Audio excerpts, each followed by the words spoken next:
Bonjour à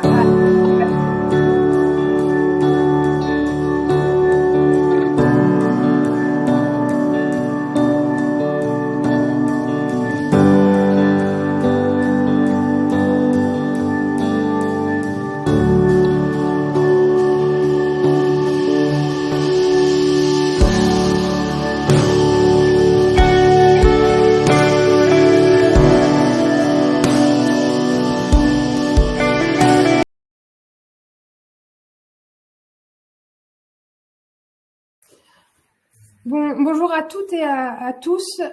Nous vous souhaitons la bienvenue pour ce webinaire consacré à mon espace santé, donc un webinaire dans le cadre des cycles de webinaires que nous proposons chez France Asso Santé Hauts-de-France en cette année 2025. On a la chance d'être accompagné aujourd'hui de INEA Santé Numérique, notre partenaire sur le volet e-santé en région, avec Victorine qui est coordinatrice des ambassadeurs Mon Espace Santé pour les Hauts-de-France et qui prendra la parole par la suite. Donc, bienvenue Victorine et merci d'être parmi nous. On a souhaité vous proposer un webinaire Mon Espace Santé, puisque c'est dans le cadre d'un engagement de la délégation sur ce volet de la e-santé et de numérique en santé, qui est un engagement fort de la délégation Hauts-de-France.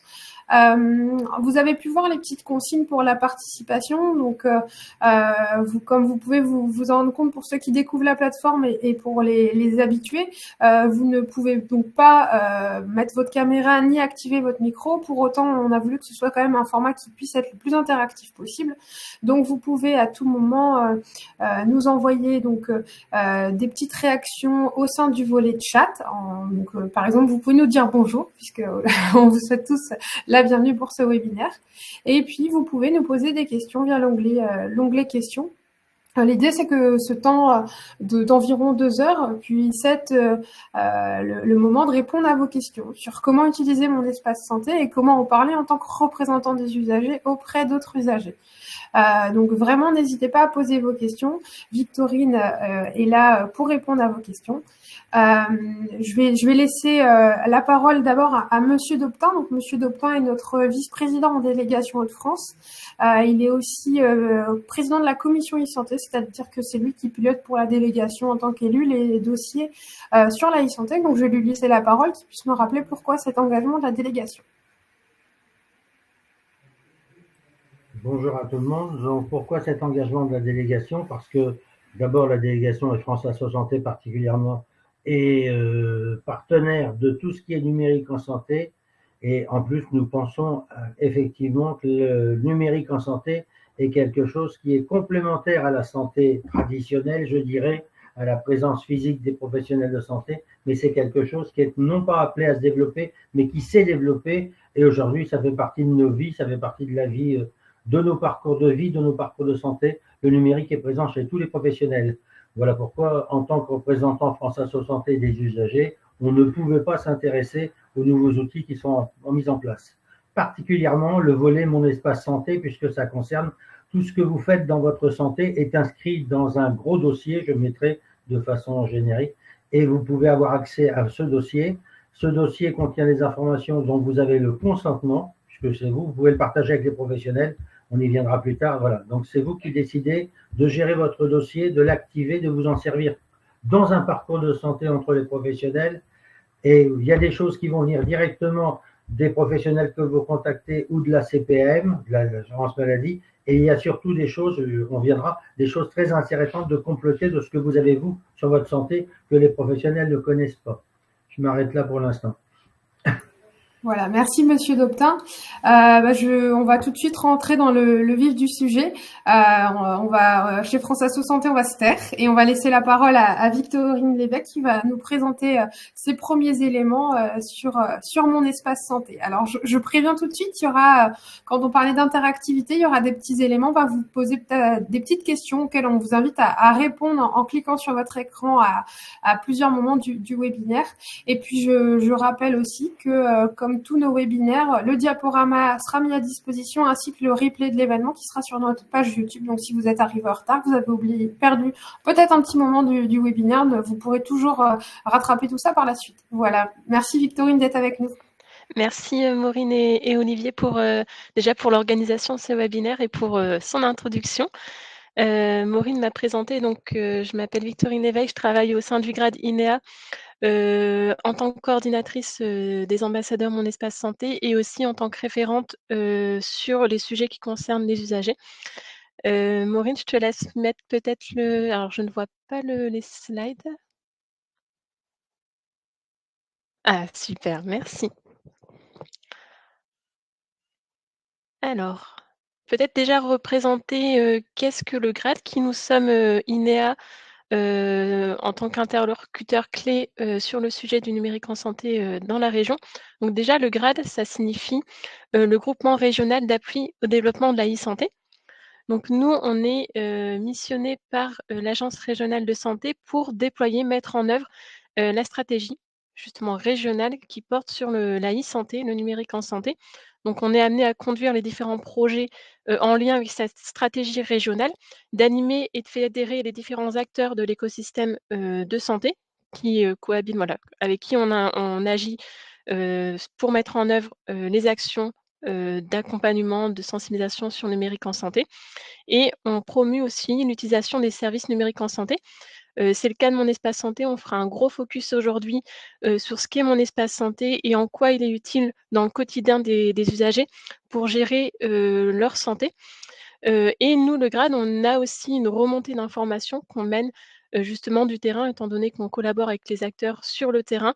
On remonte aussi les informations au national avec les différents acteurs institutionnels, que ce soit nationaux ou régionaux. Donc voilà en ce qui concerne la présentation du grade. Après, au niveau de notre organisation, au sein du pôle accompagnement des acteurs, donc on a plusieurs pôles, hein, dans le grade. Ce qui nous intéresse aujourd'hui, c'est le pôle accompagnement parce que dans ce pôle, on est justement amené à accompagner tous les acteurs de l'écosystème sur les usages du numérique en santé. Et donc pour ça, on a des chargés d'accompagnement territorial que vous retrouverez répartis sur les différents territoires de la région des Hauts-de-France, qui sont vraiment vos interlocuteurs clés sur tous les sujets portés par le grade INEA. Donc n'hésitez pas aussi à les contacter si vous souhaitez mettre en place, voilà, par exemple, un stand d'information dédié à Mon Espace Santé dans un établissement sanitaire ou d'autres actions sur les territoires. C'est vraiment les interlocutrices clés pour toutes les actions portées par le groupement. On a aussi des couloirs. Alors c'est bien spécifique lié au Ségur du numérique en santé. On a plusieurs couloirs, avec à chaque couloir des chefs projets qui sont référents. Donc pour le couloir usager, je porte justement ce couloir, qui a pour objectif pouvoir inclure les usagers dans la conception des outils numériques en santé et aussi de favoriser l'accompagnement, des usagers dans les utilisations de ces mêmes outils. On a d'autres couloirs aussi qui concernent plutôt l'ambulatoire, donc le secteur libéral avec les CPTS, le médico-social et le sanitaire. Et ensuite, on accompagne aussi sur différents programmes, notamment des programmes de financement. Donc on retrouve là le Ségur du numérique en santé, des programmes plus spécifiques sur le médico-social avec le programme ESMS numérique et d'autres programmes. Je pense notamment, on a des chefs projets dédiés sur des services qui sont dits socles sur le numérique en santé, donc notamment tout ce qui est messagerie sécurisée de santé et le SAS, le service d'accès aux soins. Là, c'est pour vous présenter une vision globale du pôle, mais l'objectif principal de ce webinaire, c'est surtout de vous présenter Mon Espace Santé. Donc peut-être une petite question d'introduction avant de vous dérouler la présentation. Est-ce que, alors on va vous poser la question dans le sondage. Est-ce que vous connaissez déjà Mon Espace Santé? Est-ce que vous en avez déjà entendu parler? On vous laisse répondre. Alors pour ma part, ça sera forcément oui. Hop.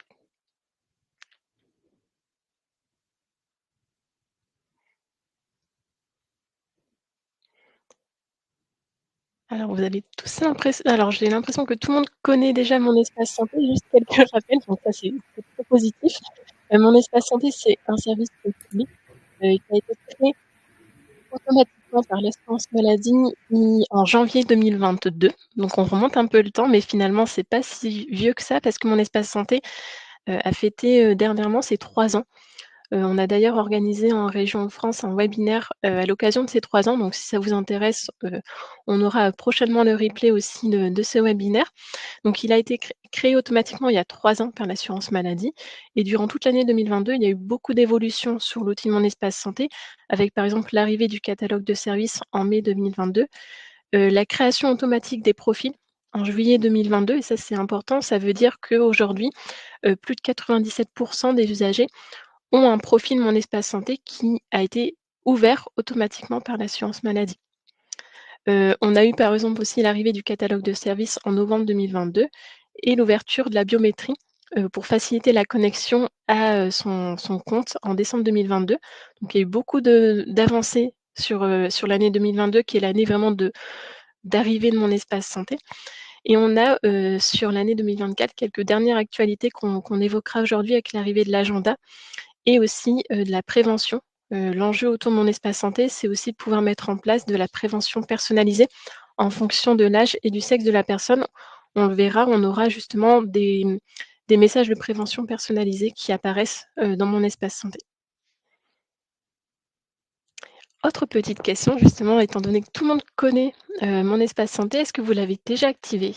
Et est-ce que vous avez aussi renseigné, hop, le profil médical?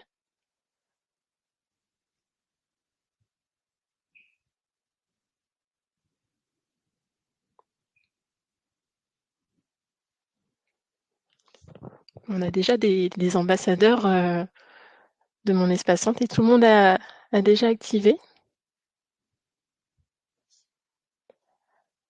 C'est plutôt positif et justement, étant donné que tout le monde l'a activé, est-ce que vous avez aussi fait l'exercice de renseigner le profil médical?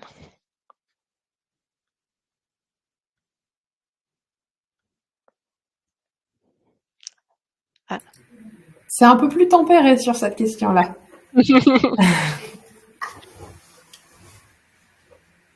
En effet, bah, on reviendra justement sur ce point qui est important, sur, le renseignement du profil médical, puisque c'est à nous, usagers, de renseigner ces informations pour pouvoir les partager à nos professionnels de santé. Donc c'est voilà, nous dans nos actions, on invite, les personnes, à activer, mais aussi surtout à renseigner son profil médical. Donc, si c'est pas encore fait, on pourra, vous représenter un petit peu ce qu'on retrouve dans ce profil médical et quel est l'intérêt de le renseigner, le compléter.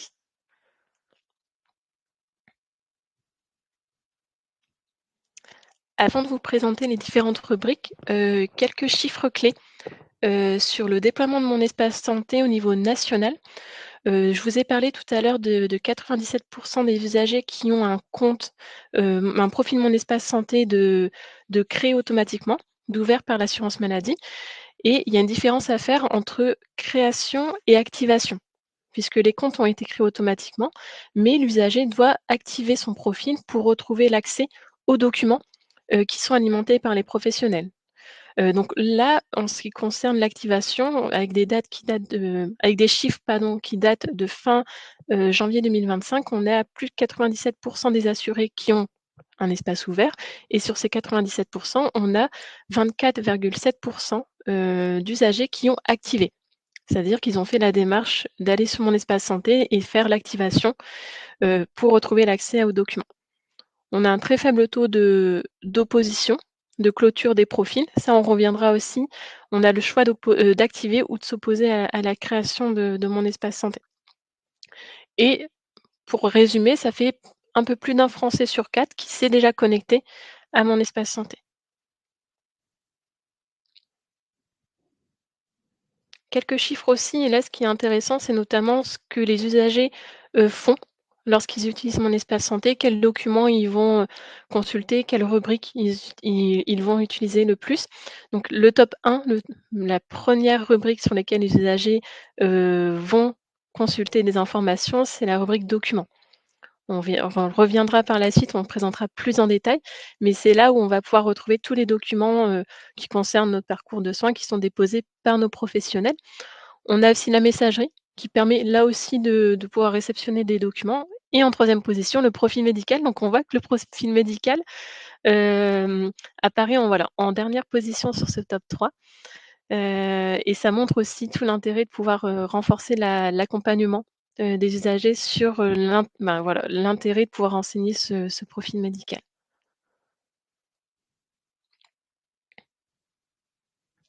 quelques chiffres aussi là plutôt, en région. En ce qui concerne notre région des Hauts-de-France, on a 22,1 d'activation, donc on voit qu'on est un peu en dessous des chiffres du national. Vous avez aussi la répartition des alimentations, en fonction des différents couloirs, donc en fonction par exemple des hôpitaux, des services de biologie qui, alimentent, de plus en plus de documents dans mon espace santé et ça a été permis notamment grâce, au programme de financement du Ségur du numérique en santé, qui a permis aux établissements et aux professionnels de santé de mettre à jour leur logiciel métier pour pouvoir alimenter en automatique des documents, dans le dossier médical et que nous, on retrouve dans mon espace santé.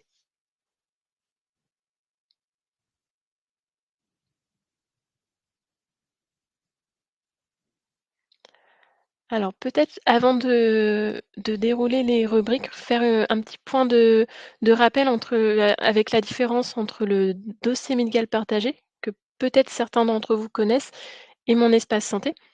Donc pour ceux et celles qui avaient déjà un dossier médical partagé, les données qui étaient stockées dans ce DMP se retrouvent pour l'usager dans mon espace santé.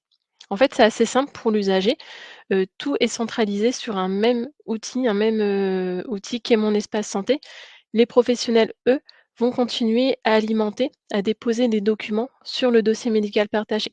En fait, nous, on n'aura plus en tant qu'usager à aller se connecter sur le DMP. Le DMP pour nous, on n'en parle plus, mais par contre, on va retrouver tous les documents directement sur mon espace santé. De même pour la messagerie, on le verra dans les rubriques, on a une messagerie sécurisée de santé citoyenne, qui est associée à mon espace santé et que les professionnels de santé peuvent aussi envoyer de manière sécurisée les informations par le biais de cette messagerie.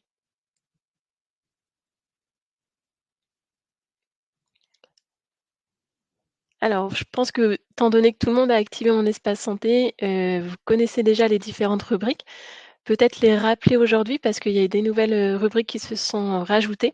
Donc on a des rubriques, les documents, le profil médical qui sont, des rubriques phares. On a aussi, la messagerie, les vaccinations, la prévention, l'agenda et le catalogue de services. Donc on voit que c'est assez complet.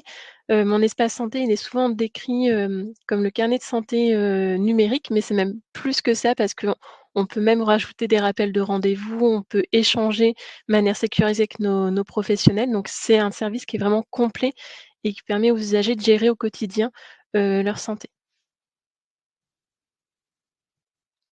Donc je vous propose tout de suite de faire le tour de ces différentes rubriques et on va démarrer par le profil médical justement.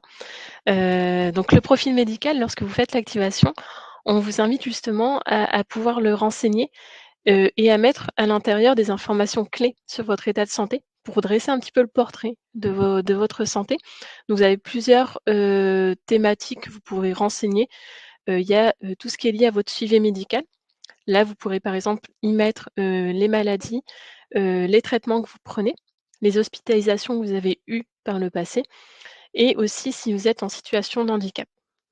On a une autre partie liée plutôt aux facteurs de risque et là, on va pouvoir renseigner par exemple les allergies, les antécédents familiaux et les habitudes de vie. Habitudes de vie, c'est par exemple est-ce qu'on fume, est-ce qu'on boit et cetera. Ce qui sont utiles aussi, des informations utiles pour faire de la prévention. On a, les mesures, le poids, la taille, alors ça paraît anodin, mais ça permet derrière de calculer, l'IMC et d'adapter aussi les traitements en cas d'urgence. On a les bilans de prévention. Donc là, ça rejoint aussi la partie prévention, dans mon espace santé. On va y retrouver des auto-questionnaires. En fait, les auto-questionnaires, ils vont vous être envoyés à des âges clés, pour préparer les bilans de prévention avec vos professionnels de santé.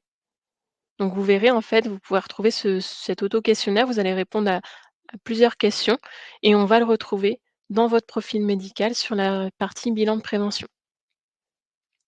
Et aussi, vous pouvez renseigner les différents professionnels de santé, que vous êtes amenés à rencontrer.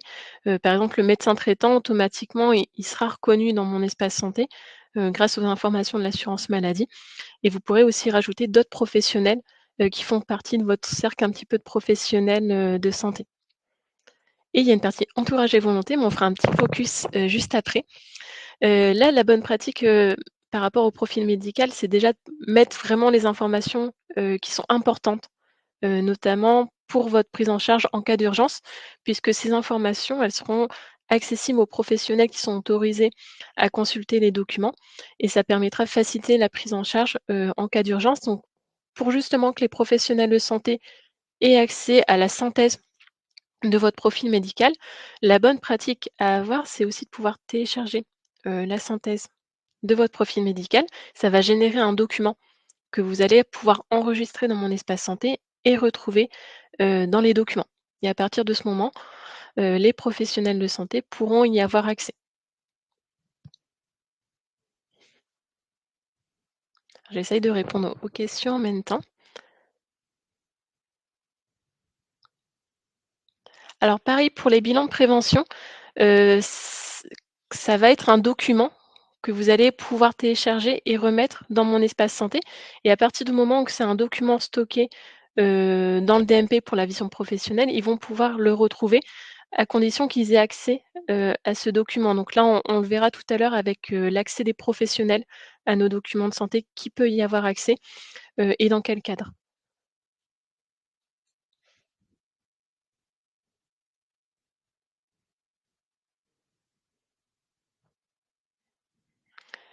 Un point important et je pense que ça peut vous intéresser aussi en tant que représentant d'usagers, dans le profil médical, on peut, indiquer tout ce qui est lié à l'entourage et à nos dernières volontés et donc dans cette partie, on va pouvoir, renseigner par exemple les personnes à contacter en cas d'urgence. Donc mettre par exemple, renseigner, la personne de confiance, les proches aidants aussi et la personne ou professionnel à contacter en cas d'urgence.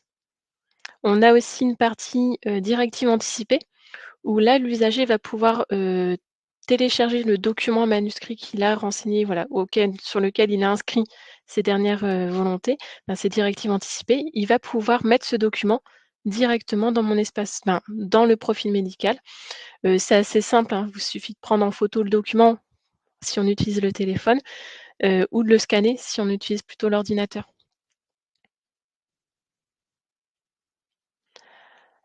Alors sur le profil médical justement, pour pouvoir faire en sorte que les professionnels de santé aient accès, aux informations qu'on renseigne, il faut justement télécharger la synthèse et pouvoir le mettre dans les documents.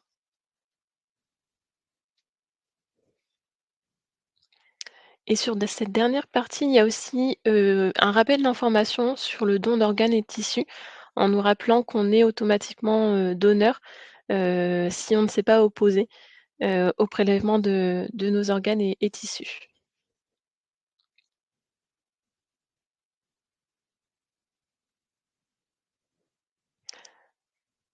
N'hésitez pas si vous avez des questions sur, cette partie profil médical. Alors c'est assez, riche le profil médical. C'est vrai que ça peut prendre du temps à renseigner, mais voilà, c'est un temps qui est important de prendre pour pouvoir mettre des informations, utiles pour nos professionnels de santé. C'est une rubrique aussi qui s'enrichit, qui évolue beaucoup, dans mon espace santé. Sur les 3 ans, il y a eu des nouvelles, thématiques qui se sont rajoutées. Donc voilà, n'hésitez pas aussi régulièrement à aller voir votre profil médical pour le compléter, en fonction des évolutions de mon espace santé.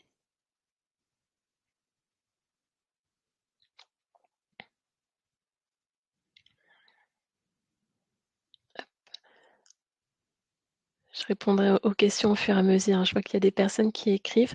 En attendant, on passe à la rubrique documents qui est vraiment une rubrique phare et vous l'avez vu, sur les chiffres, c'est la rubrique qui est le plus utilisée par l'usager parce qu'il voit tout de suite l'intérêt, en fait. Dans cette rubrique, il va pouvoir y retrouver les documents déposés par ces professionnels de santé. Donc en rappelant que, bien sûr, mon espace santé est accessible sur téléphone, ordinateur et tablette et une fois que l'usager se connecte active et se connecte, il va pouvoir retrouver automatiquement les documents qui ont été alimentés. En sachant que l'alimentation, elle est possible, si ne vous êtes pas, opposé à la création. C'est-à-dire que là, depuis, 2022, les profils ont été créés, ouverts automatiquement et les professionnels de santé, peuvent l'alimenter. Donc c'est possible que même si alors c'est pas notre cas aujourd'hui parce que tout le monde l'a activé, mais si vous ne l'avez pas encore activé, c'est possible qu'il y ait déjà des documents de déposés par les professionnels. Et donc on parle beaucoup des professionnels, mais nous aussi en tant qu'usagers, on a la possibilité d'ajouter les documents. Alors encore une fois, c'est assez simple sur le téléphone parce qu'on prend une photo et ça le met directement dans mon espace santé et on le scanne plutôt pour, la version, ordinateur, la version web. Et après au niveau des documents qu'on peut retrouver, ça dépendra vraiment de votre parcours de soins, mais on va retrouver des documents qui sont aussi, obligatoirement alimentés par les professionnels. Donc par exemple, on va retrouver tout ce qui est lié aux ordonnances, aux résultats de biologie, compte rendu d'hospitalisation. Vous avez aussi une liste de documents, que vous allez retrouver dans mon espace santé.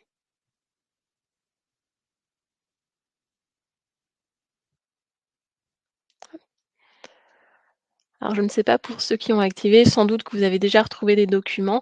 Je pense par exemple à l'attestation de vaccination contre la Covid-19. Ça, c'est un document qui automatiquement a été, envoyé par l'assurance maladie à la création de mon espace santé.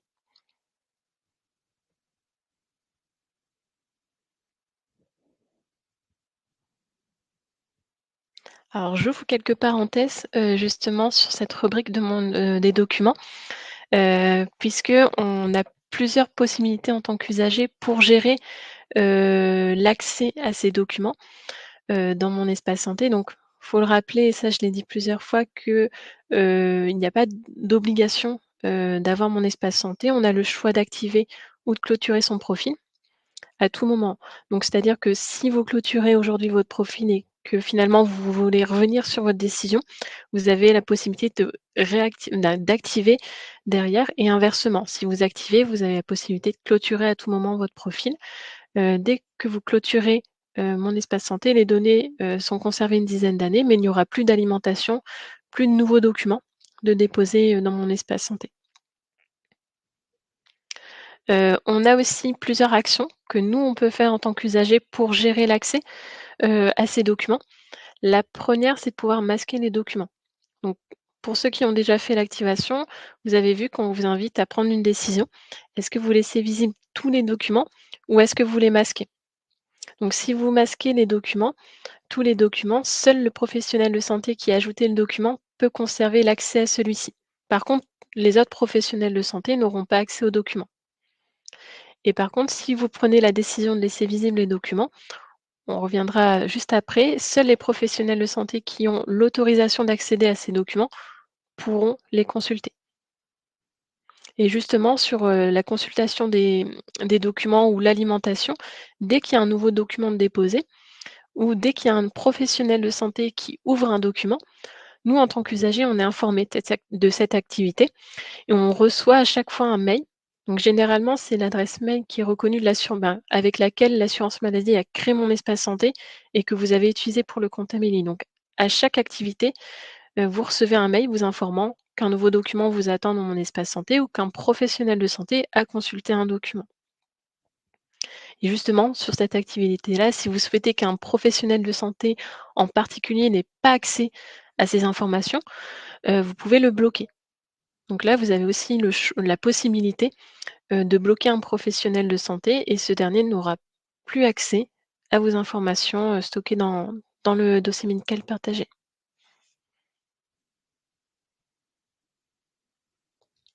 Alors l'historique d'activité, il faut faire quelques clics. Vous allez sur votre profil et vous pouvez retrouver les paramètres et pouvoir gérer l'accès et voir l'activité.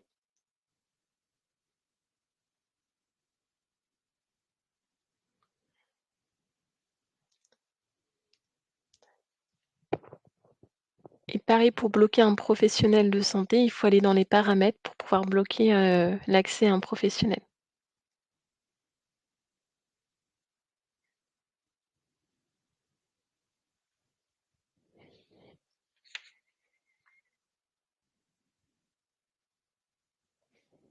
Et justement sur l'utilisation, de mon espace santé, on a des vidéos, qui sont assez pédagogiques, qui vous guident sur comment, masquer un document, comment bloquer un professionnel. Donc si ça vous intéresse, n'hésitez pas aussi à me recontacter. Vous aurez mon adresse mail à la fin du webinaire pour pouvoir vous envoyer ces différents outils de communication.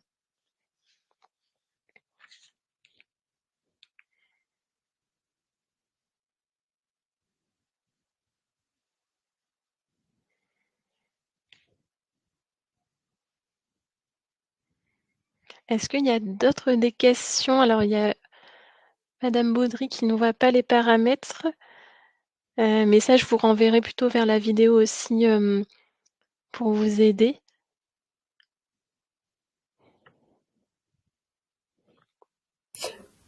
Je peux peut-être guider si madame Baudry est donc sur téléphone.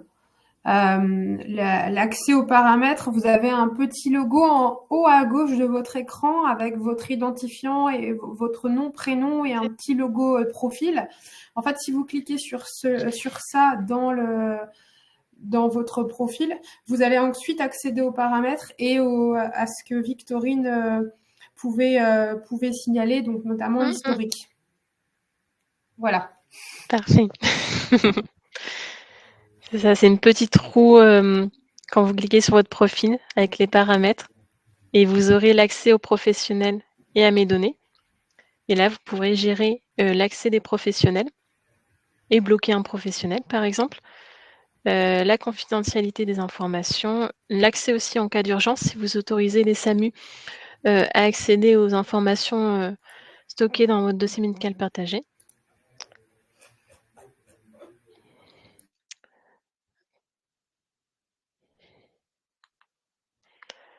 On parlait aussi de l'accès des professionnels. Donc au niveau des professionnels de santé, on l'a déjà dit, ils peuvent déposer des documents, ils peuvent aussi les consulter, à condition que l'usager ait donné aussi son consentement, pour consulter, les documents qui sont stockés dans son dossier médical partagé.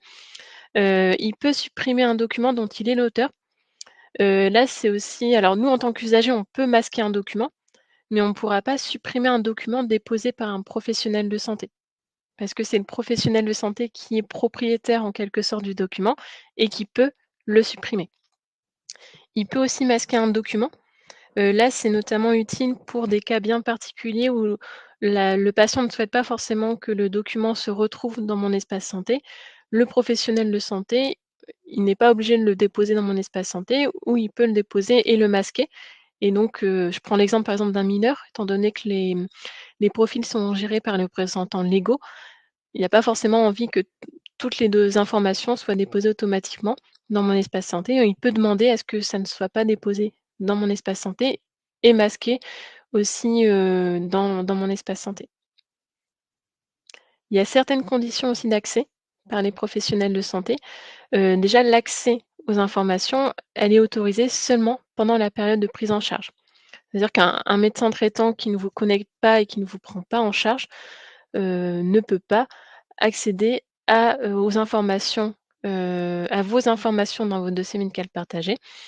C'est seulement les professionnels de santé qui vous prennent en charge et seulement pendant la période de prise en charge.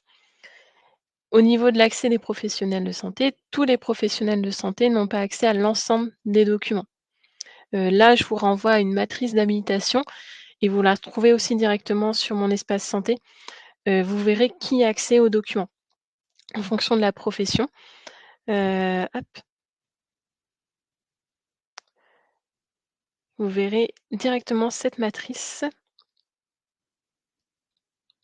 et je vous la renvoie aussi. Alors, vous la retrouvez facilement sur internet, hein. Vous tapez matrice d'habilitation, du dossier médical partagé. Vous allez pouvoir retrouver l'accès et vous verrez dedans, par exemple, un podologue, il aura accès à certains documents, qui concernent sa profession, mais il n'aura pas accès automatiquement à l'ensemble des documents, dans mon espace santé.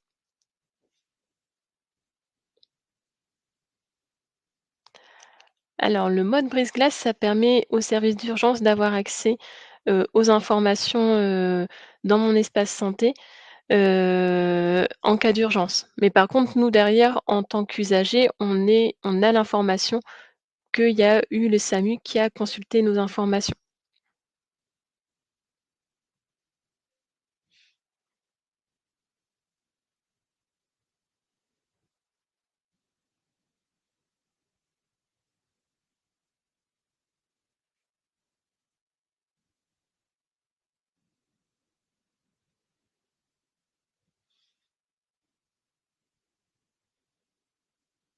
Alors, je réponds aux questions. Alors, par principe, tout est autorisé en accès ou tout est bloqué. Alors, c'est vous qui décidez justement à l'activation, si vous laissez, l'accès aux professionnels de santé, c'est-à-dire, est-ce que vous laissez visibles tous les documents ou est-ce que vous décidez de masquer tous les documents? Ça, c'est vraiment l'usager qui décide à l'activation de son profil. Si je peux me permettre, Olivier Doptin, il y a encore une petite nuance très intéressante, c'est que quand vous allez sur le Mon Espace Santé, quand vous êtes dans Mon Espace Santé sur les documents, il y a qui peut consulter mes documents et C'est ça. si vous cliquez, il y a autoriser ou bloquer, ça c'est une chose. Mais si vous allez sur filtrer, il y a donc la liste des Mmh mh. documents que vous pouvez mettre ma santé en résumé ou des ordonnances ou des résultats de biologie ou des comptes rendus, des certificats médicaux, une synthèse médicale, le questionnaire de santé. Ça veut dire que vous pouvez choisir quels documents vous voulez partager à l'ensemble des professionnels et donc du coup quels sont ceux que vous n'avez pas envie de partager avec les professionnels. Donc il y a un déroulé de 1, 2, 3, 4, 5, 6, 7, 8. Il y a 9 possibilités de mettre. En général, on met tous les documents, chacun fait comme il veut, mais ça permet d'avoir une sélection. Si on veut être sélectif, on peut mettre la synthèse médicale ou le résumé de ma santé si on veut être plus général, mais au moins c'est accessible à tous les professionnels que vous voyez. Voilà, c'est ça que je voulais dire. C'est une information qui me paraît intéressante parce que quelquefois les gens ont des réticences à tout communiquer à tout le monde. Je m'arrête là.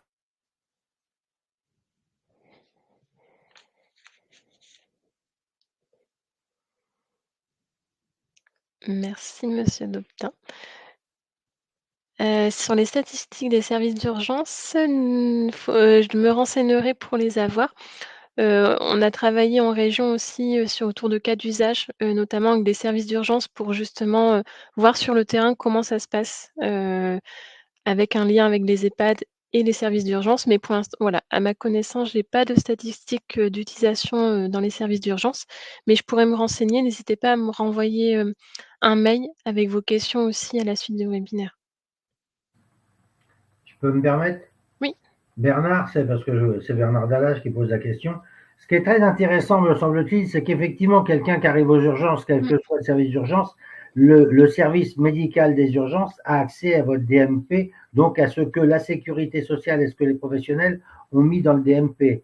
Là-dessus, il peut faire ça. Par contre, tout l'intérêt qu'il y a un bris de glace sur le DMP, sur mon espace santé, si toutefois ils savent que la personne a mon espace santé, s'il est accompagné, c'est que nous, en tant que patients, on a rempli des choses qui ne sont pas. Et donc, quand on arrive aux urgences, on ne nous connaît pas, on ne sait pas ce qu'on a, on peut avoir des allergies ou des intolérances à des médicaments qu'il vaut mieux éviter. Et donc, à la limite, s'ils ne l'ont pas dans le dossier médical que la Sécu ou ce qu'ils ont, nous, on l'a peut-être rempli. C'est tout l'intérêt d'avoir accès à mon espace santé et sur la synthèse médicale de quelqu'un qu'on vient de prendre en charge, dont on ne connaît absolument rien. On a même parfois aux urgences, ils n'ont même pas l'identité complètement de la personne. Mmh. Donc voilà, donc c'est tout l'intérêt, à mon avis, de compléter mon espace santé et de faire part aux urgences qu'il y a cet accès possible avec nos informations que nous avons complétées.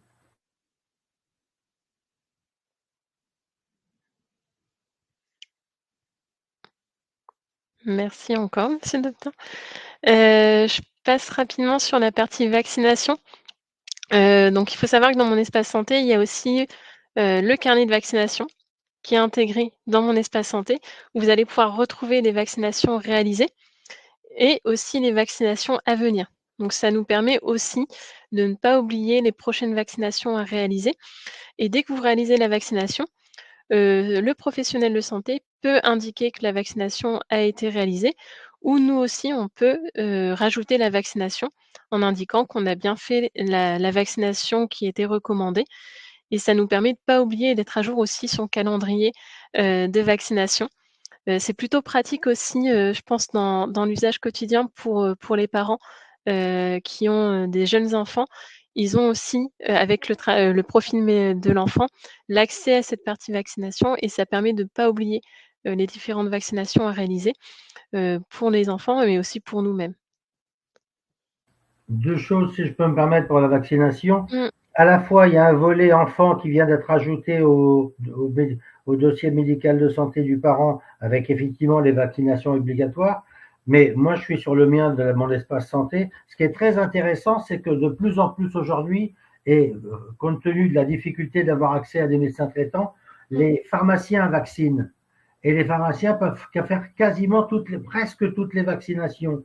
Ce qui fait que quand vous allez, parce que je l'ai sous les yeux, là, quand vous allez faire moi j'ai fait le pneumocoque, le 15-4-24, j'ai fait le zonal 15-4-24, c'est-à-dire que ça a été fait dans ma pharmacie et quasiment en 24 ou 48 heures, c'est inscrit dans mon espace santé. J'ai le vaccin que j'ai reçu, je sais quelle date, c'est quand même très intéressant. La grippe, la Covid, les machins, les Covid, vu qu'on en a fait plusieurs, c'est quand même intéressant d'avoir ça dans sa poche ou dans sa main en termes parce que aussi, c'est tout intéressant, les pharmaciens peuvent vacciner de plus en plus. Ça évite d'avoir une consultation ou d'avoir beaucoup de temps pour trouver une consultation médicale. Voilà.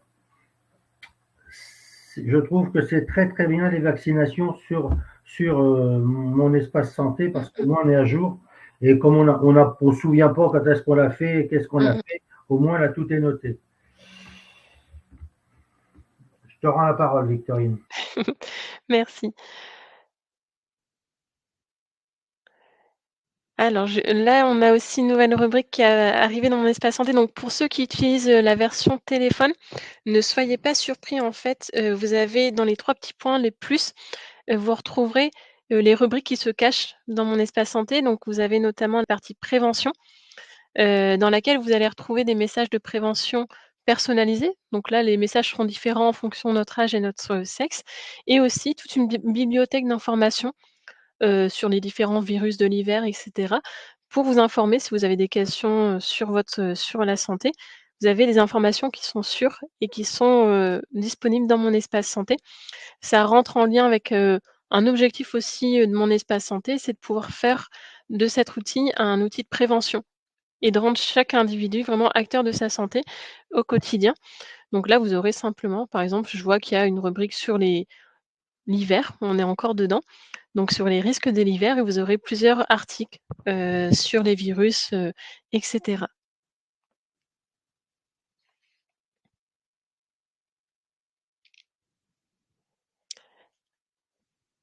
Vous avez aussi une partie importante, dans mon espace santé qui est celle de la messagerie. On est sur une messagerie qui est sécurisée. Donc on appelle cette messagerie la messagerie, sécurisée de santé citoyenne qui permet principalement aux professionnels de santé d'initier une conversation avec, ses patients, de manière sécurisée. L'objectif principal, c'est vraiment de pouvoir sécuriser les échanges entre professionnels de santé et aussi entre professionnels de santé et patients. Là, par exemple, sur la messagerie, vous pourrez recevoir des messages de labo, avec le compte rendu directement en pièce jointe. C'est vraiment ça sécurise vraiment les échanges, avec nos professionnels de santé. Alors, la particularité de cette messagerie, c'est que c'est le professionnel de santé qui envoie le premier message. Nous, en tant que patient, on ne pourra pas envoyer un premier message à un professionnel de santé. On peut y répondre s'il autorise la réponse. On pourra bien sûr répondre aux professionnels de santé et envoyer à notre tour des documents de manière sécurisée. Par exemple, on parlait de la synthèse du profil médical. Bon, on peut renvoyer ce document par messagerie une fois que le professionnel de santé nous a contactés, et le professionnel de santé met fin à la conversation. Il y a un cas particulier où l'usager peut envoyer un document. Une première fois, c'est l'envoi d'un document à une pharmacie. Alors, il y a 2 prérequis. Pour ça, il faut déjà que nous, on ait activé forcément notre profil et il faut que la pharmacie soit aussi équipée, qu'elle ait aussi une messagerie sécurisée de santé au nom de la pharmacie, une boîte aux lettres organisationnelle. Si c'est le cas, en fait, vous allez la retrouver automatiquement. Donc dans la pratique, par exemple, vous cliquez alors bien souvent, c'est les ordonnances, hein. Vous pouvez cliquer sur une ordonnance, cliquez sur les 3 petits points et vous pourrez cliquer sur partager et à partir de là, vous pourrez rechercher aussi, une pharmacie pour pouvoir envoyer le document. Alors, dans l'usage, ça permet de préparer en amont les traitements. L'usager va devoir quand même venir avec son ordonnance papier pour la réception, mais c'est une voilà, ça permettra et ça permet déjà de pouvoir envoyer, des documents pour préparer les traitements en amont à une pharmacie.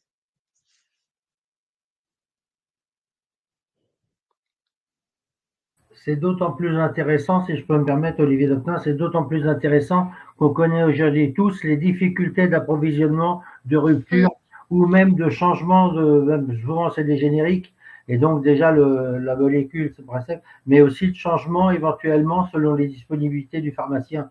Non plus, mais c'est pas encore, tous les pharmaciens ne sont pas encore équipés, c'est en cours de déploiement, me semble-t-il, pas sûr que ça marche partout, mais c'est quand même intéressant de pouvoir envoyer son ordonnance à la pharmacie, qu'elle le prépare et qu'elle puisse voir effectivement s'il y a des disponibilités ou pas.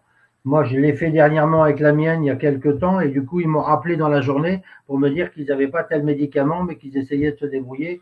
Et donc, c'était pas la peine que je me déplace le jour même, plutôt le lendemain pour être sûr d'avoir le médicament dont j'avais besoin. Moi, je suis pas très loin, mais il y a des gens, quelquefois, c'est plus embêtant quand il faut se déplacer à la pharmacie à quelques kilomètres ou prendre un transport en commun éventuellement.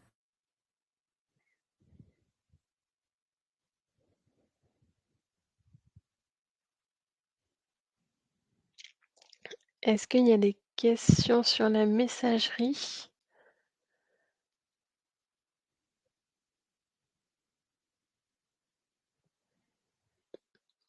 On va passer sur la rubrique agenda, qui est assez nouvelle dans mon espace santé, qui permet de rajouter des rappels de rendez-vous.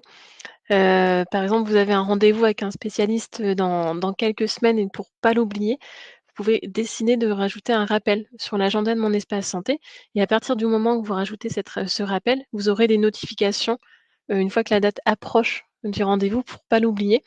Donc l'objectif, c'est justement de pouvoir, ne pas oublier ces rendez-vous, médicaux.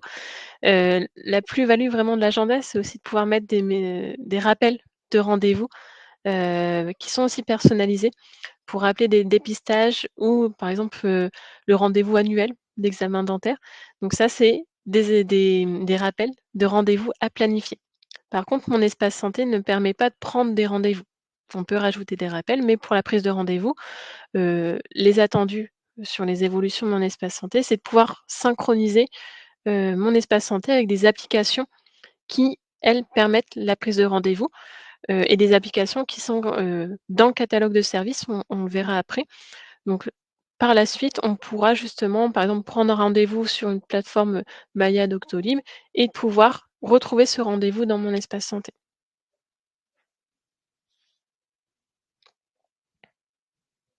Donc pareil pour ceux qui utilisent, au quotidien le téléphone, c'est un peu caché l'agenda. Donc n'hésitez pas à aller voir aussi, et à tester, cette fonctionnalité dans mon espace santé pour rajouter, des rappels ou voir un petit peu les examens qui vous attendent, qui sont à planifier. Encore Olivier Doptin, c'est quand même très intéressant puisque je suis sur mon espace santé. J'ai un rendez-vous qui s'est affiché. Alors, ça dépend de l'établissement, mais là, l'établissement, il est connecté à mon espace santé, il me connaît. Donc, là un rappel de rendez-vous, enfin, un rendez-vous qui est prévu le 24 novembre 2025. Il est déjà parce que novembre 2025, c'est pas, ça permet aussi, comme on vieillit, qu'on a quelques tendances à oublier des choses, ben, il est déjà dedans et je sais que je vais avoir la veille ou l'avant-veille un rappel qui va se faire automatiquement pour me dire que coucou, il faut pas que tu oublies que tu as rendez-vous à tel jour, telle heure. Voilà, donc on peut aussi programmer des choses à plusieurs mois, voire même à un an. C'est intéressant quand même, me semble-t-il.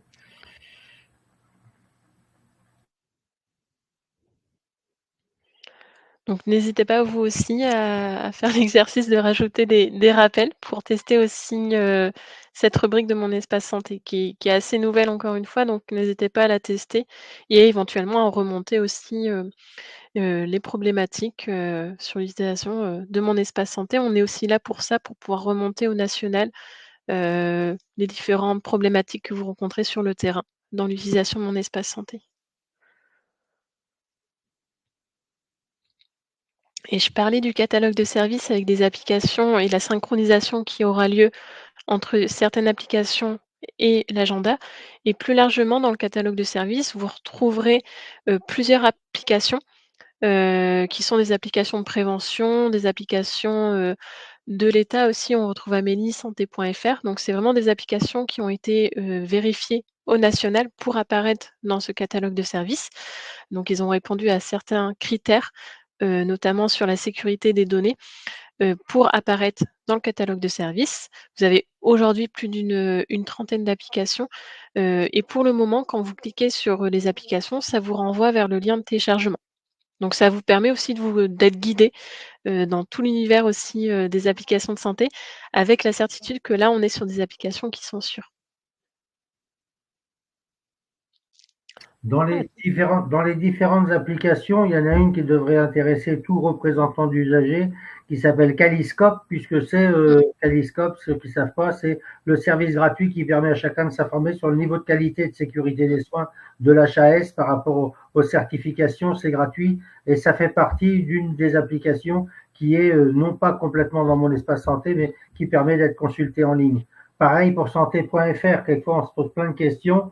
Eh ben, il y a le Vidal et il y a santé.fr qui sont deux outils qui permettent d'aller avoir des informations fiables sur les besoins de santé, trouver un médecin ou sur les effets secondaires ou indésirables d'un médicament.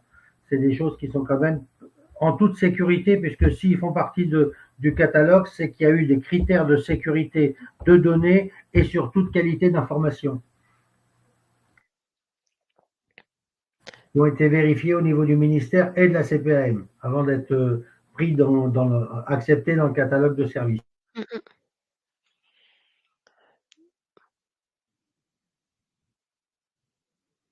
Alors n'hésitez pas justement à aller voir. Pour l'instant, vous avez plus de 37, applications qui sont référencées. Toutes ne le sont pas encore, mais ça évolue aussi beaucoup au niveau du catalogue de services en fonction des nouvelles applications, qui sont référencées justement, qui, s'ajoutent au catalogue de services. On distingue plusieurs thématiques, plusieurs grandes thématiques. On a des applications plutôt de suivi, des applications de prévention, notamment Tabac Info Service, et des applications de gestion. On retrouve notamment Amélie, Doctolib, Maya. Donc c'est assez vaste, hein, il y a beaucoup d'applications qui sont référencées.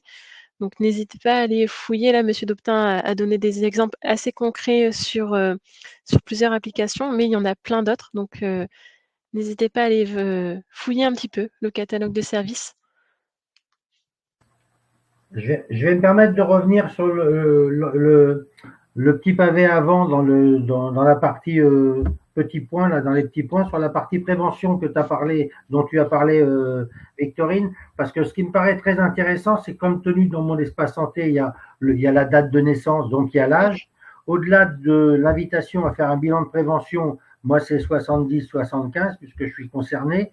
Du coup, j'ai en prévention évidemment des choses qui sont génériques, les examens, tu disais l'hiver et tout ça, mais il y a surtout le premier onglet, le premier truc qui s'appelle Pour moi et Mmh qui mh. tient compte de l'âge de la personne, ce qui fait que on m'invite à aller faire un questionnaire si je veux faire un test d'audition, un test de DMLA par rapport à la vue, donc des choses qui sont adaptées, la prévention des chutes. Donc, à l'heure où on parle beaucoup d'accompagnement des personnes âgées, que ça soit à domicile ou que ça soit même, voilà, donc le risque d'infarctus, il y a des informations, il y a des choses qui concernent votre état de santé et Mmh. on parle de dénutrition par rapport aux personnes âgées, donc il y a vraiment des choses qui sont beaucoup plus en phase, qui sont même complètement en phase avec ce que je suis, la personne que je suis, au-delà des onglets qui sont là des thématiques plus génériques à la saison ou au virus ou aux allergies.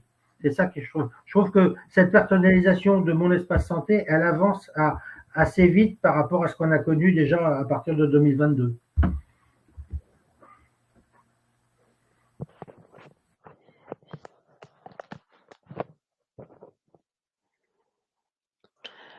Alors on en a parlé plusieurs fois pour illustrer les usages des rubriques. On a aussi, un profil, pour ces enfants, donc pour les enfants mineurs. Vous avez la possibilité aussi d'activer le profil de vos enfants et de le rattacher directement, sur votre profil. Donc les représentants légaux vont gérer, le profil de leur enfant jusqu'à ses 18 ans. Et une fois, la majorité, l'enfant, recevra un message, de l'assurance maladie l'invitant à activer son profil Mon Espace Santé. Et tout l'intérêt justement pour les parents de pouvoir, avant les 18 ans, gérer ce profil, c'est qu'ils vont pouvoir l'alimenter aussi, et une fois la majorité, l'enfant va pouvoir retrouver tous ses antécédents médicaux, et prendre la main aussi et voilà, on approche des 18 ans, donc on va commencer à gérer soi-même sa santé. Ça permettra aux jeunes majeurs de retrouver toutes les informations, clés, qui ont eu lieu jusqu'à sa majorité. Donc n'hésitez pas aussi à diffuser l'information si vous avez des proches qui ont aussi, des jeunes enfants, ils ont aussi la possibilité de rattacher le profil de l'enfant. Ça se fera automatiquement quand ils vont activer, leur profil. On va leur proposer de rattacher le profil de l'enfant, dans le cas où, le parent a, l'enfant sur sa carte vitale. Ça va se faire automatiquement. Et il pourra aussi partager, le profil au deuxième parent.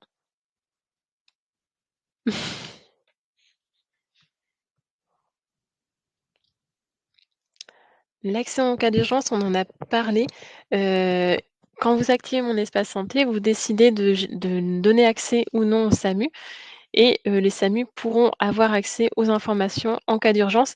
On a parlé plusieurs fois du profil médical, et des informations qui sont clés, pour les professionnels de santé en cas d'urgence. Donc encore une fois, n'hésitez pas, à renseigner votre profil médical pour pouvoir, faire en sorte que les professionnels de santé aient accès à ces informations en cas d'urgence.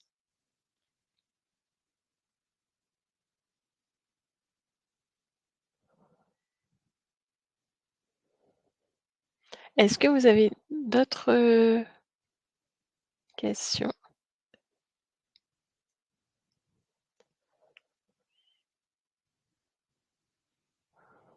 Alors un point important aussi sur mon espace santé, c'est la sécurité, sur la sécurité de nos données de santé. Donc il y a plusieurs éléments qui sécurisent, le stockage de ces données. Il faut savoir que déjà pour rappel, on est sur un service qui est public, donc les données de santé sont gérées au niveau national par l'assurance maladie et le ministère de la santé et les données de santé sont hébergées en France dans des hébergeurs de données de santé. Donc ça sécurise déjà le stockage des données. Après, il y a plusieurs instances nationales qui sécurisent aussi, ces données de santé et chose un peu plus classique pour nous côté usagers, on a une sécurité sur la connexion à notre profil. Ça, si vous utilisez déjà d'autres applications sécurisées, vous avez l'habitude, à chaque connexion, on reçoit un code unique pour se connecter. Donc à chaque connexion, vous avez ce code. Vous avez aussi la possibilité de vous connecter avec la biométrie, donc ça dépend, les téléphones que vous utilisez. Et on a aussi la possibilité de se connecter avec France Connect. Étant donné qu'on est sur un service public, on peut se connecter avec des identifiants des impôts ou d'Amélie et cetera.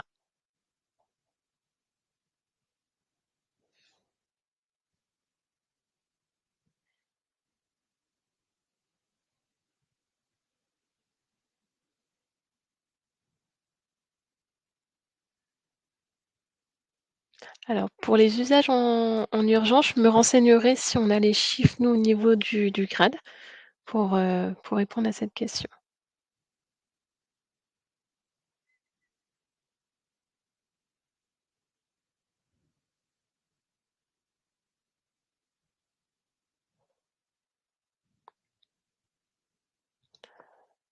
Alors j'attends les dernières questions. N'hésitez pas à les poser, hein, de toute façon dans la conversation.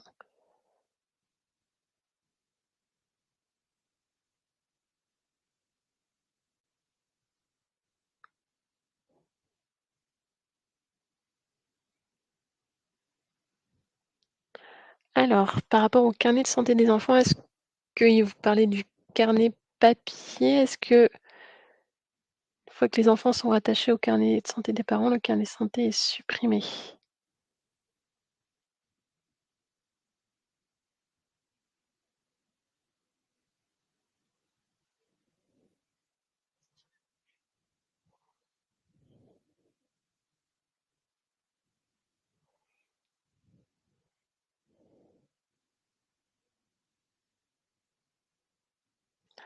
Alors en attendant que tout le monde pose des questions, je vais juste vous représenter, la version je lis les commentaires en même temps.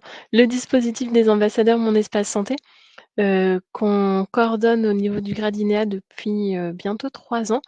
Ça s'inscrit dans 2 contextes, donc un cadre national avec la feuille de route du numérique en santé, qui prévoit de faire de Mon Espace Santé un outil de prévention et permettre, à l'usager d'être acteur de sa santé. Et donc on a, dans l'objectif de cette feuille de route, pouvoir accompagner tous les citoyens sur l'appropriation, de sa santé numérique et sur l'utilisation de mon espace santé au travers de ce réseau d'ambassadeurs, qui sont des volontaires qui accompagnent les usagers sur l'utilisation de mon espace santé. Et en ce qui concerne notre région Hauts-de-France, on travaille aussi dans le cadre du projet régional de santé et de faire en sorte que les usagers, de santé utilisent mon espace santé et ce pour tous les acteurs de l'écosystème de santé. Et donc c'est pouvoir faire en sorte que sur la région des Hauts-de-France, on forme des nouveaux ambassadeurs et on accompagne les usagers sur l'utilisation, de mon espace santé.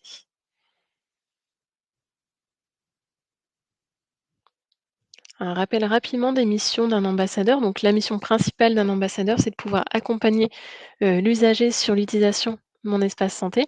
On a aujourd'hui plus de 200 ambassadeurs répartis sur la région Hauts-de-France. Dans ce réseau, on retrouve plusieurs professionnels, plusieurs acteurs. On travaille avec l'inclusion numérique pour former, les conseillers numériques, les médiateurs numériques sur mon espace santé, afin qu'ils puissent intégrer des ateliers dédiés à mon espace santé dans le cadre de leur parcours d'accompagnement. On travaille avec le secteur sanitaire et médico-social, pour travailler à l'échelle des structures, et de faire en sorte que les structures soient aussi ambassadrices, de mon espace santé. On est aussi amené à travailler avec les différentes collectivités sur la région, que ça soit des communautés de communes ou des communautés d'agglomération, pour mailler le dispositif à l'échelle de ces territoires et de mettre en place des actions au plus proche des usagers. Donc, par exemple, on se déplace dans des centres sociaux, dans différentes structures pour proposer aussi, des ateliers, d'aide à l'activation et au renseignement de mon espace santé. Et bien sûr, les institutionnels.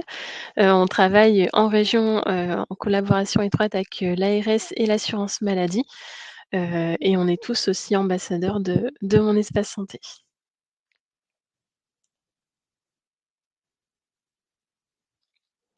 Et la particularité aussi, sur ce dispositif des ambassadeurs Mon Espace Santé, c'est qu'on a, co-rédigé, avec France Assos Santé, une charte structure ambassadrice, qu'on adresse aux établissements sanitaires et médico-sociaux, pour symboliser leur engagement, dans la formation et dans la promotion de mon espace santé dans leur structure. Donc on a aujourd'hui plus de 22 établissements qui ont signé cette, charte et qui au quotidien, s'engagent à informer les patients, sur mon espace santé et surtout d'inclure, les représentants d'usagers, dans la démarche. Donc si votre établissement aussi, est intéressé pour, en savoir plus sur cette charte et aussi elle souhaite, éventuellement s'engager dans la dynamique, n'hésitez pas aussi à me recontacter.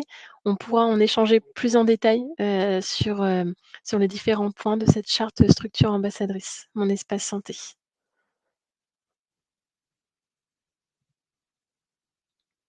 Alors si je prends par exemple des exemples d'établissements qui ont déjà signé, ils se sont engagés à former, des professionnels, de l'établissement, sur mon espace santé. Ça peut être des agents d'accueil, heu, des professionnels de santé, ça peut être divers en fonction des établissements, mais former, des relais en interne de l'établissement pour qu'ils puissent communiquer auprès des patients.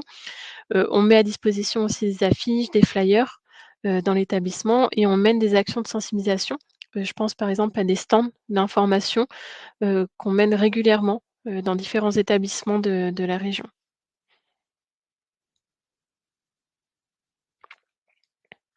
Et justement sur les différentes actions qu'on mène, ça peut être principalement on fait beaucoup de stands d'information, dans les établissements sanitaires ou dans d'autres, établissements, même les établissements médico-sociaux. Bien souvent, elles sont menées ces actions par les chargés d'accompagnement territorial. Vous retrouverez la cartographie, en introduction de ce webinaire.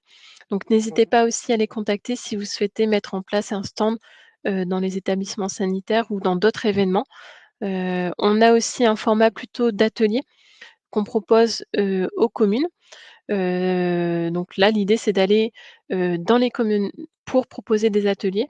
Donc bien souvent, on se déplace dans des centres sociaux, dans des CCAS ou dans d'autres lieux pour aider les personnes sur l'activation de leur profil, le renseignement du profil médical. Et de manière générale aussi, dans le cadre de vos associations, si vous avez des événements, à venir, je pense notamment à des forums santé ou autres, n'hésitez pas aussi à nous solliciter.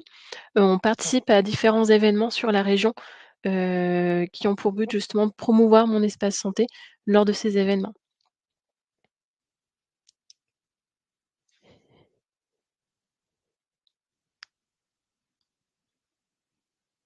Oui, je pense à Monsieur Perrault qui est connecté. Effectivement, par exemple, là, le forum santé handicap, c'est des événements sur lesquels on peut venir avec vous pour, voilà, pour faire aussi un stand et informer les usagers sur mon espace santé.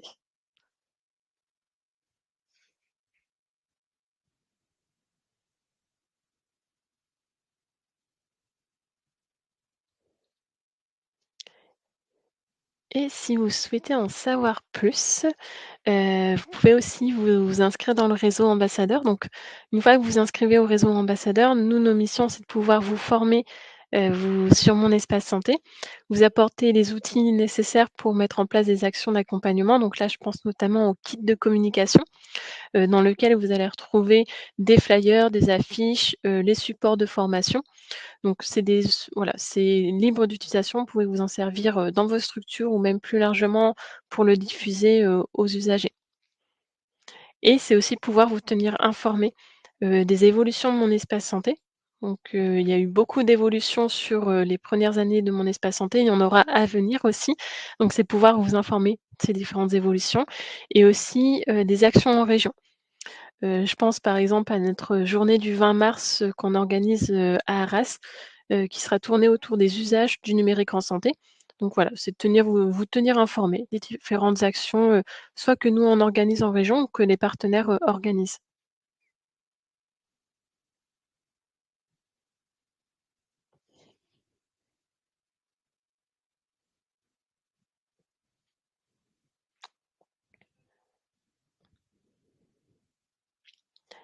Est-ce que vous avez des questions peut-être sur le dispositif des ambassadeurs ou, des besoins particuliers pour, mener des actions dans votre association, dans les établissements sanitaires?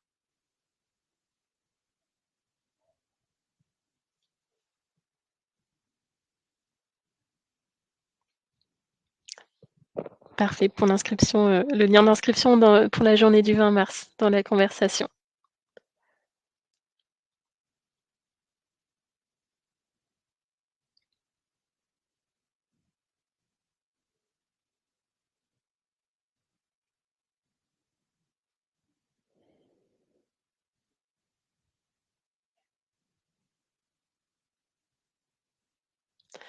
En tout cas, j'espère que ce webinaire vous a, éclairé sur ce qu'est mon espace santé et concrètement ce qu'on peut y faire nous en tant qu'usagers.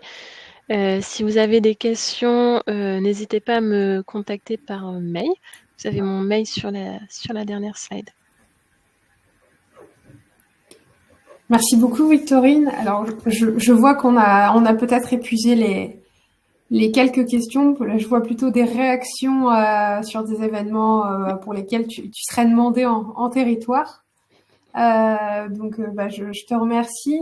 Alors moi, je rebondis, je l'ai indiqué dans le chat, mais j'ai mis l'invitation à la journée donc du numérique du 20 mars prochain pour laquelle on est partenaire. Et dans le cadre de ce partenariat, je précise que la délégation prend l'engagement de prendre en charge les frais de déplacement pour les rues des Hauts-de-France qui souhaiteraient pouvoir s'y rendre et contribuer à cette journée. Donc, n'hésitez vraiment pas à vous inscrire. Ce sera un bon moment pour pouvoir découvrir les divers usages du numérique en santé et les réalités que ça a pour votre santé et votre parcours de santé en région. Donc, n'hésitez pas à vous inscrire. On pourra tous s'y recroiser. Et Monsieur Doptin, je vous invite à allumer votre micro si vous souhaitez compléter par quelques éléments pour la clôture de ce webinaire qui aura duré une petite heure, un quart, donc c'est un temps très raisonnable. Est-ce que vous voulez compléter, Monsieur Dopin? J'étais en train d'écrire un petit mail, je vais le dire oralement, donc qu'on se le dise parce que la journée du 20 mars, ça va être l'occasion non seulement de voir France Asso Santé, parce qu'il y a des stands, mais surtout de faire un 360, si je puis dire, de tous les ateliers qui vont expliquer et montrer aux usagers que nous sommes où en est le numérique en santé dans la région, aussi bien les professionnels, les interactions, puisque ce ne sont quasiment que des ateliers. Alors, je crois qu'à peu près d'une heure, grosso modo, les ateliers, Maureen, me semble-t-il. C'est ça, Donc, 1 heure environ chaque atelier. on peut donc faire plusieurs ateliers sur une journée. En plus, c'est à Arras, c'est pas sur l'île. On sait les difficultés de circulation quand on doit venir à Lille. Là, on est sur Artois Expo à Arras, où il y a un grand parking. Donc, je pense que même que les gens qui viennent d'un peu plus loin, c'est plus facile quand même de se garer à Arras et d'être à Arras que sur l'île. Ça, c'est une bonne chose. Voilà ce que je voulais vous dire d'autre. Mais sinon, pour répondre, je pense globalement à la question, moi, non pas que je suis plus pertinent, mais je pense que les urgences n'ont pas pris l'habitude de travailler avec mon espace santé et avec le bris de glace, puisqu'ils ont ce que je disais accès. C'est pour ça qu'on va essayer d'avoir des chiffres. Maureen va essayer d'avoir des chiffres. Maureen, pas Maureen, Victorine va essayer d'avoir des chiffres. Mais moi, j'ai l'impression que c'est pas leur tasse de thé pour l'instant, même s'il y a cette capacité de bris de glace. Mais je pense qu'ils font plus référence de mon point de vue, et on verra si ça se confirme, aux logiciels qu'ils ont dans les établissements et aux données qu'ils ont, soit dans l'établissement directement, soit dans le dossier DMP qu'ils ont la personne quand ils ont la personne au niveau hospitalisé. Mais je pense que c'est une erreur de ne pas utiliser mon espace santé, parce que je reviens à dire que des gens ont des intolérances ou un certain nombre d'informations qui peuvent être très utiles, ne serait-ce que simplement le groupe sanguin. Quand on a fait des déterminations et qu'on a son groupe sanguin et qu'il est inscrit dans mon espace santé, bon, après, on va faire des prises de sang, ils vont aller refaire des contrôles des RAI, mais quelque part, ça permet quand même d'avoir un certain nombre d'éléments. Ne fût-ce que le poids et la taille aussi, pour être sûr que par rapport à les posologies qu'on met et les perfusions qu'on met aux urgences, pour y avoir travaillé quelques années, elles dépendent aussi non seulement de l'état de santé, mais aussi du corps et du poids et de la taille de la personne. Voilà. Or, souvent, dans les dossiers, il n'y a pas souvent le poids et la taille. C'est aussi bête que ça, mais voilà. Ce que je voulais dire, entre autres. Ok. Eh ben, merci beaucoup, Monsieur Doptin, pour ces apports, qu'on retrouvera dans le cadre des ateliers du 20 mars, puisque vous allez participer à un bon nombre de ces ateliers en tant que représentant des usagers. Je remercie l'ensemble des participants qui ont aussi nourri les échanges aujourd'hui. Et je vais en profiter donc pour vous repartager le planning des webinaires de cette année, puisque si vous avez adoré ce webinaire ce matin, je vous invite à en parler autour de vous, puisqu'on proposera un format à peu près équivalent le 11 décembre prochain, donc dans quelques mois. Et puis si même vous avez d'autres questions qui arrivent d'ici là, n'hésitez pas à vous réinscrire et à partager largement cette information. Et je vais profiter pour vous présenter les prochains webinaires à venir. Donc, un qui va arriver très très vite, c'est le 18 mars prochain. On vous propose un webinaire de 17h30 à 18h30 sur comment préparer la journée européenne des droits de santé dans vos établissements. Donc, à cette occasion, l'équipe de la délégation vous présentera les outils qu'on va mettre à disposition cette année pour vous, représentants des usagers des Hauts-de-France, comment aller mener un stand dans vos établissements et parler des droits avec des petites nouveautés. Alors, peut-être des petits outils qu'on va pouvoir vous mettre à disposition en plus cette année, en plus des choses qu'on a déjà pu mettre en avant l'année dernière pour les habitués. Donc, je pense aux jeux de loi ou aux quiz, des choses comme ça que vous connaissez déjà, que vous avez déjà pu prendre en main. Et puis, je vais faire un petit peu de teasing pour vous donner envie de venir le 18 mars lors de ce webinaire, mais on a des choses là en préparation dans la délégation pour aller parler des droits en établissement qui vont sortir. Donc, vraiment, venez ce jour-là. L'idée, c'est de discuter ensemble de comment parler droit dans vos établissements à cette occasion-là. Donc, 1 heure pour préparer tout ça.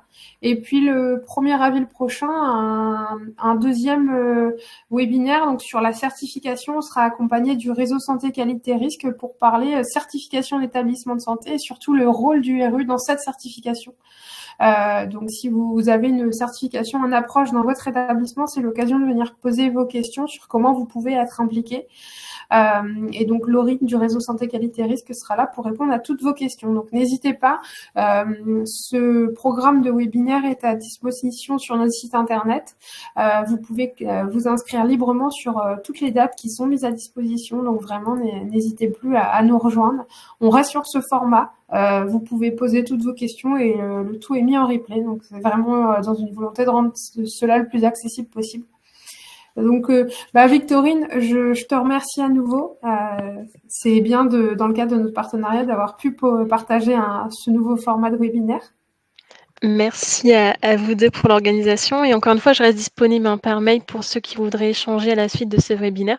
Donc, n'hésitez pas à me contacter. Et merci, Monsieur Doptin, de votre présence aujourd'hui pour valoriser ces enjeux de e-santé dans la région. Et on vous dit tous, rendez-vous le 20 mars prochain à Arras pour parler numérique en santé dans la région. On peut même faire un covoiturage en partant de Lille. J'ai de la place dans la voiture qui intéresse du monde. Une voiture, pas un bus. Donc, un petit covoiturage. Mais... Il faut au moins ta 4 dans la voiture, ça c'est déjà fait. Mais tout à fait. On encourage le covoiturage, même si on rembourse les frais. Ouais. Ok. Merci. Bonne journée. Merci, bonne journée.